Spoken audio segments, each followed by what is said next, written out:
All right, quilt people and seekers of the world.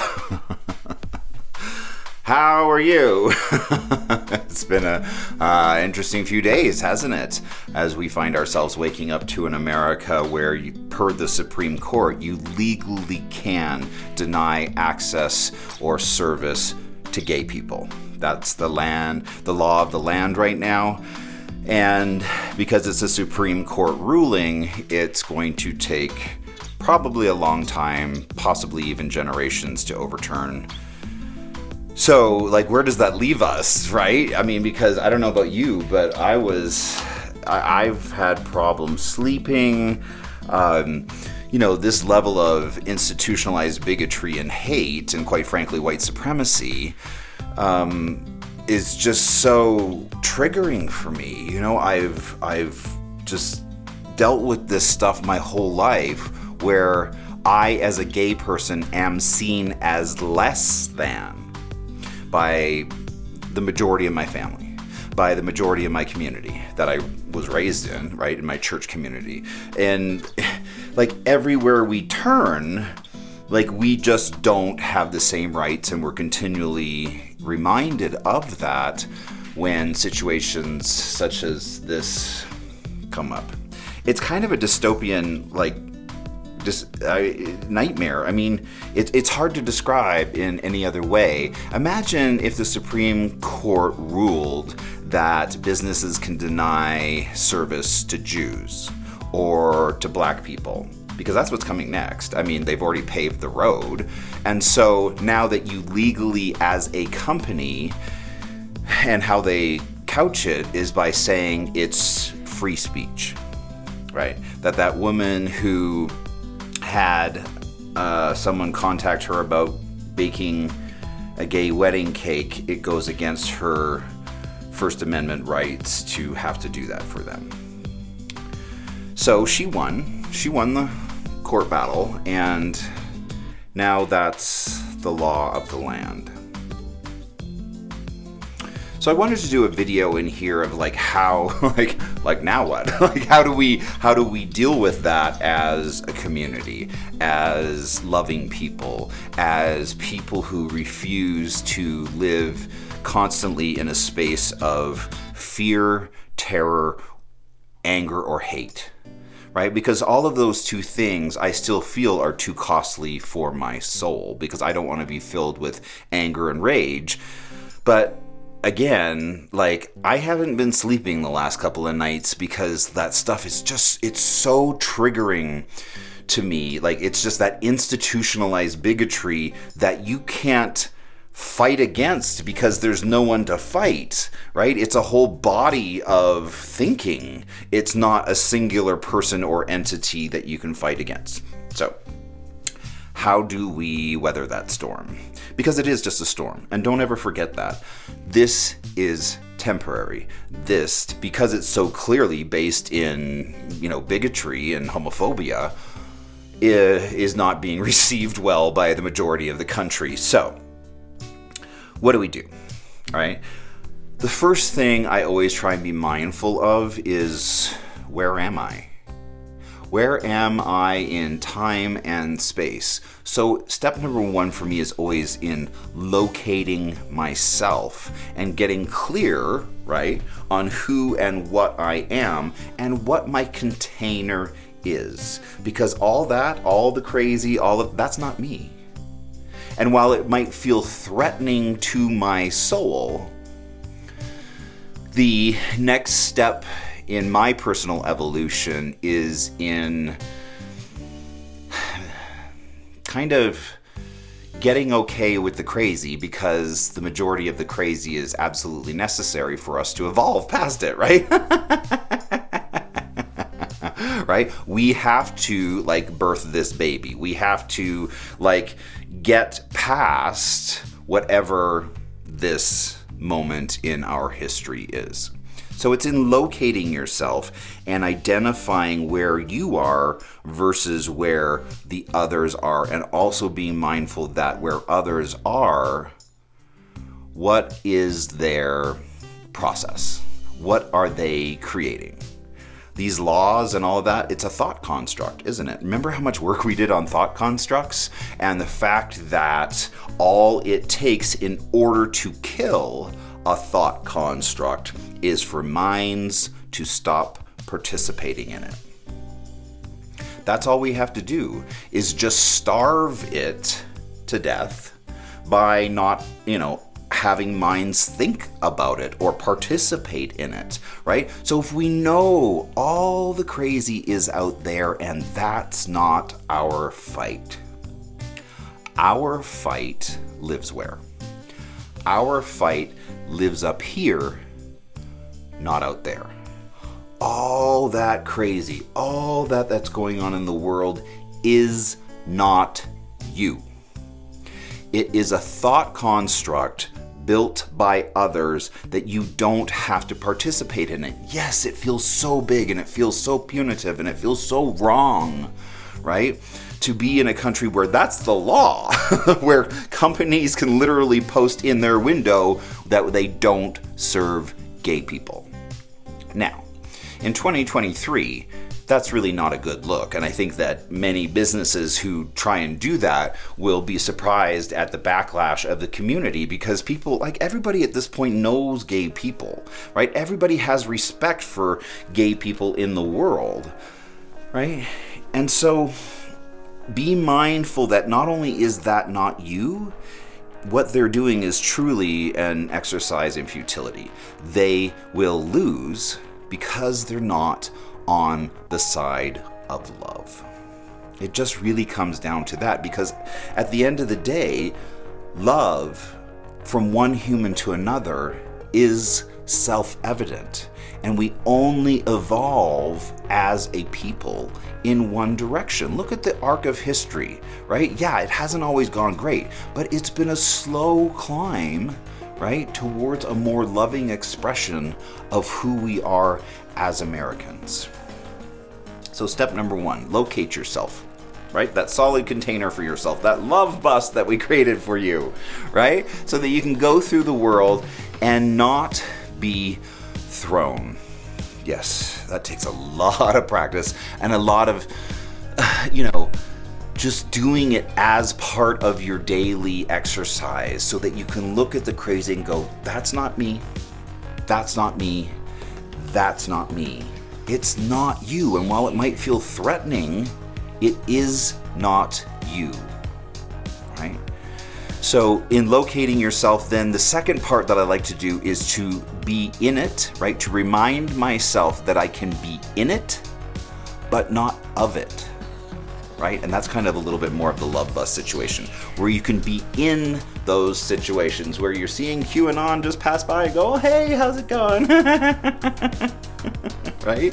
Where you can be in it, but you're not of it. Because again, you see those people who are loveless towards gay people, right? And you can be in their presence, but not of their hate. Because that's not me, but that's them. That is their free will run amok. So when we identify, they're over there, I'm here. I'm only here within, my own mind, and that's where my fight will live. Being in it, but not of it. Think about that. Think about that a lot. Really work out the distance, right, between you and them. And it's in finding the solid container of yourself, right, and becoming centered in self that we find that distance from others. So others around you can act any sort of way, and it doesn't affect what's happening within your personal vibe, within your personal container. This is me. I'm only responsible for how loving of an expression I am today, which can be very challenging, right? On a day such as today. So to be in it, but not of it. So what's your job in all of this? In all the crazy, what's your job? The hardest thing to evolve into, right? And this is something I really learned through doing a Course in Miracles with Marianne Williamson. Your job is to bring healing to that situation, right? How do you do that? Where do you do that? With whom do you do that, right? And it's going to be different for every single person. For me, right, how I at least attempt to bring more healing into the world is by doing this, right? It not only helps me work out my thoughts and feelings publicly, oh good, right? It not only helps me work out my thoughts and feelings and process and, kind of watch back, like, what's my vibe while I'm saying that? Because those two things, that's where the power lives, right? What are you saying, right? How are you saying it? Those two things is the expression of you. So what's our job? My job is to try and bring more joy to the situation, right? By doing this video and maybe making you laugh, or maybe making you think about something in a new way that feels lighter to your soul. The heaviness within your soul is a you thing. That's your job to mind, tend to, and heal. That's your job. So if we know that all the crazy in the world that's going on out there serves only one purpose, which is to inform me of where my work is, my job has to be to try and bring healing into the world, not attack thoughts. It can be so difficult, but we know that the only path forward is for us to win the war by dropping our weapons. That right there is where my work is right now. When I look forward into the evolution of my soul, is this something you do? This is something I do. I know, I'm super weird. Right? But I can stand within, the arena of my mind and look forward to and know where my work is and what direction should I be heading. When I do that exercise, what do I see there on the horizon for me, in my work, in my process? What I see on the horizon is the ability to be a more loving expression of myself, right? And because if we know that others, regardless of what side of the political aisle that they're on, others, all others, can only evolve in their process when we bring to them unconditional love and understanding. It's so hard, isn't it? Because you just really want to attack them. At least I do. And it's taking everything sometimes within me to not let those attack thoughts become attack actions.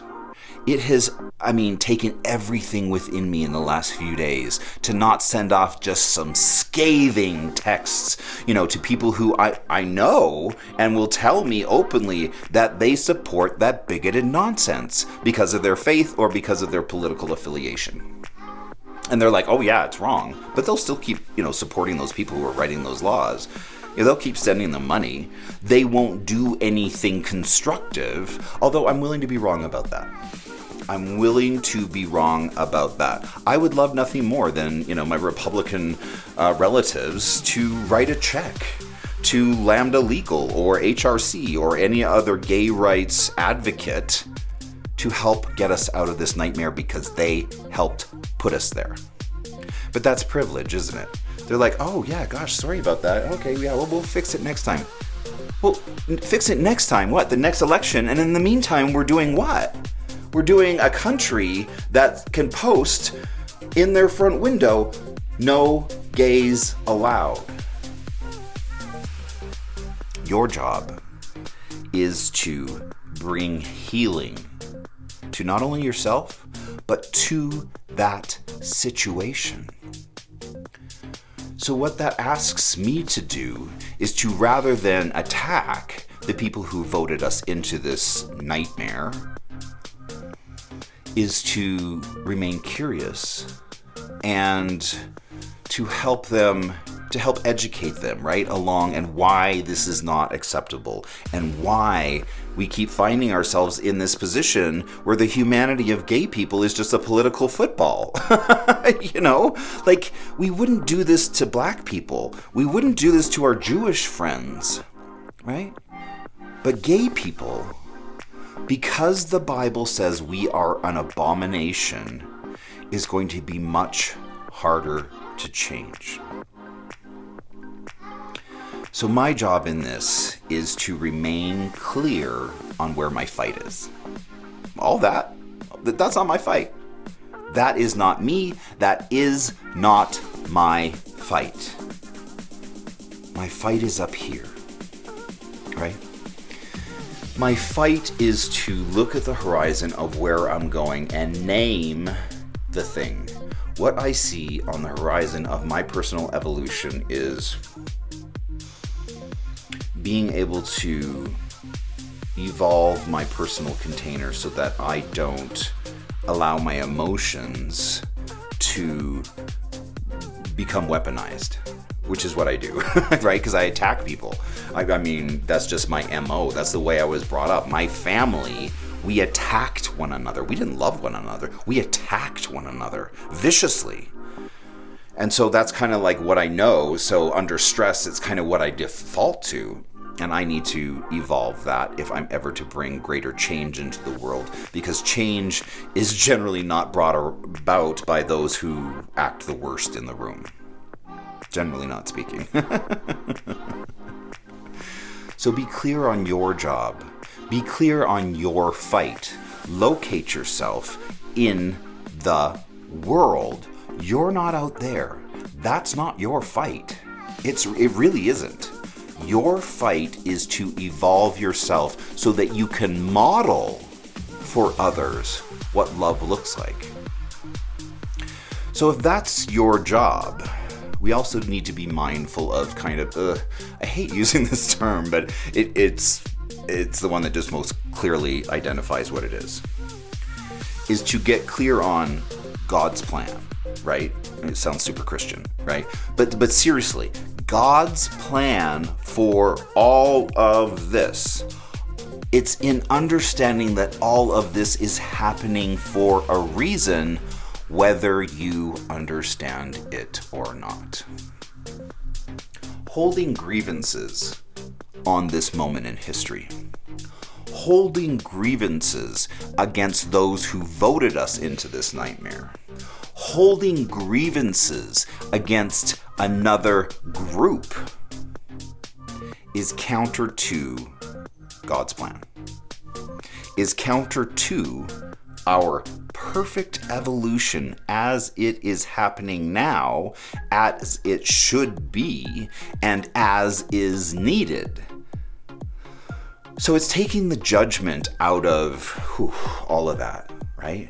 And getting so solid within your own container, within yourself, that doesn't threaten you, because it's not you, right? It's a thought construct that a bunch of crazy people are ginning up and creating, and we don't have to participate in that.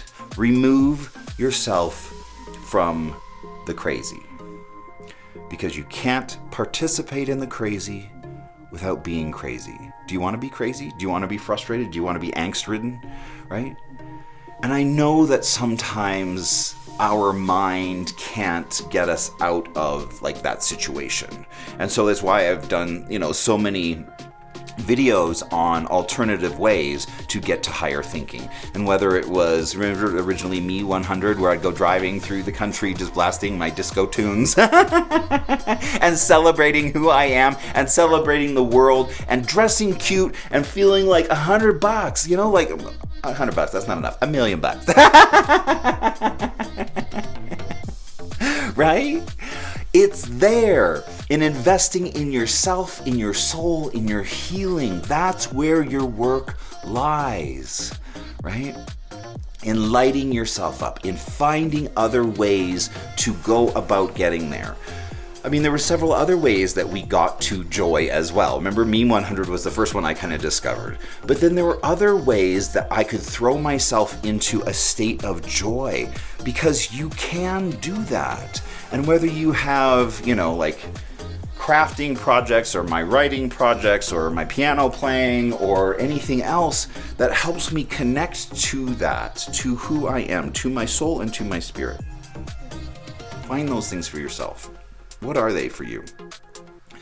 But find ways to get yourself beyond just that, trauma response, which is what it is for me. It's so much a trauma response when I see institutionalized bigotry, just because of my background and, my Christian upbringing, which was so homophobic and so punitive and so judgmental, right? And so when I feel that again, I know that I gotta do some personal work. So in knowing God's plan, which is not your plan, right? And knowing that we can't hold a grievance against that which is in God's plan, which is everything that's happening right now, right? To hold judgment on that is to hold judgment on God.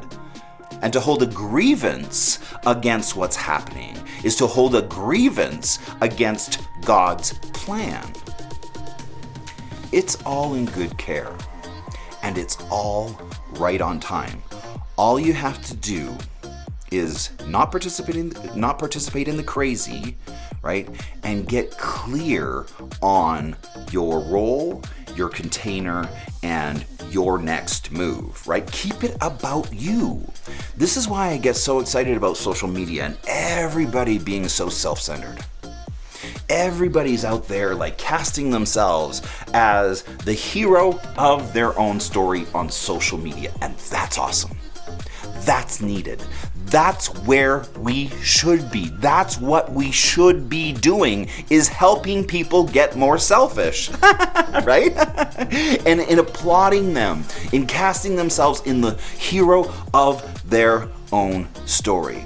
Because once you find being that selfish and being that self-centered, which is so much of what social media is all about, right? But once we get people moved into that arena of being self-centered, once we can encourage more people to be self-centered and cast themselves as their own hero, it's a lot easier to go from self-centered to centered in self.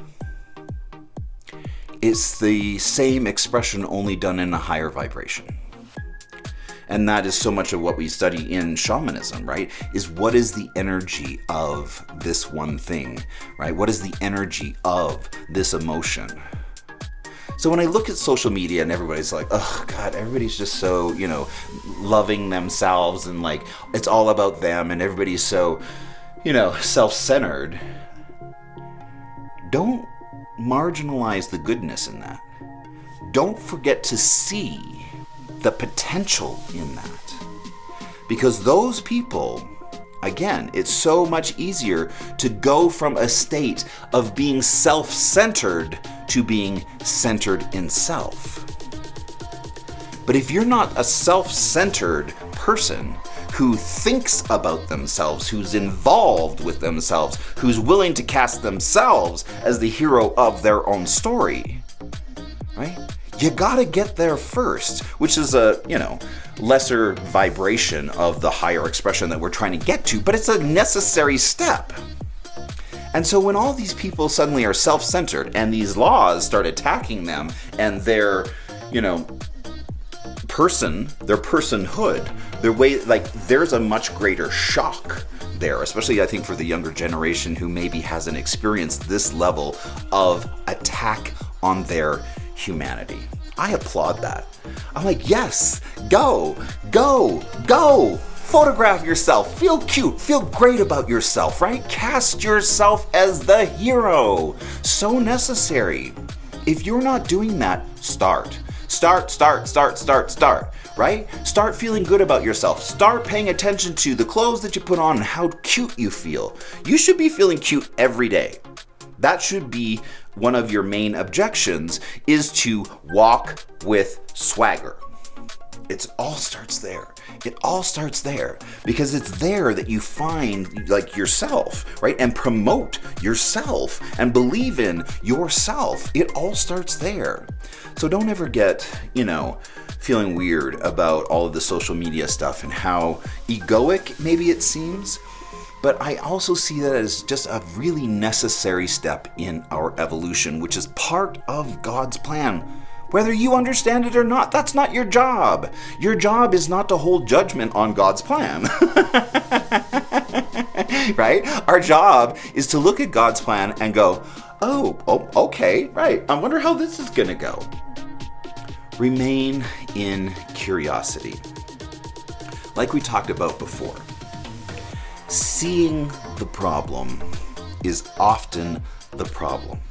And not that there isn't ways to see the problem and help us move along, right? But for you and your personal sanity, seeing the problem is the problem. Seeing the solution is the solution. So stay there. Stay seated in self in the present moment with no attachment to anything in the past. Even those laws and whatever that it's gone, right? It's not your fight. It's not you. Yes, it will be somebody's fight, but it's not your fight unless you can actually write a law or something, you know what I mean? But that fight will be picked up, especially by the younger generation who will not tolerate this. Have hope. Let humanity show you what they're going to do with this without judgment. Because I promise you, what humanity is going to do with this is going to move us even closer to love. Right? It is going to be a necessary step in us rooting out white supremacy from our government. And the way that I define white supremacy is that which will always marginalize Black people, Jewish people, the immigrants, and the gays. Right? That's their basic tenets. So if we know that, and we are able to look at God's plan and say, okay, I don't know what this is, and remain curious without judgment, stay where you are. Know what your fight is. That's not you. That's not your fight. Yes, get involved, go vote, do all of this. But know how much, you can affect change in the world versus not. Unless you're willing to go and run for office or go and, participate at that level, and which I think you should. I absolutely encourage that and applaud that. But if you're the average American like John and I, and we're just trying to get by in the world and, make a living and, have a nice life, the only thing that being that angst-ridden is going to bring about is ill health, and not sleeping and not feeling great. But I also understand that that's a process and it takes a little time. Surround yourself with others who care about the things you do, but don't ruminate on what's wrong. Focus on what's right. Anyways, that's where we are today. I just wanted to get here and kind of blah. Because it really helps me in my process to gain clarity to do these things, and I hope that it helped you as well. All right, that's where we are today, and I will talk to you soon. All right, bye.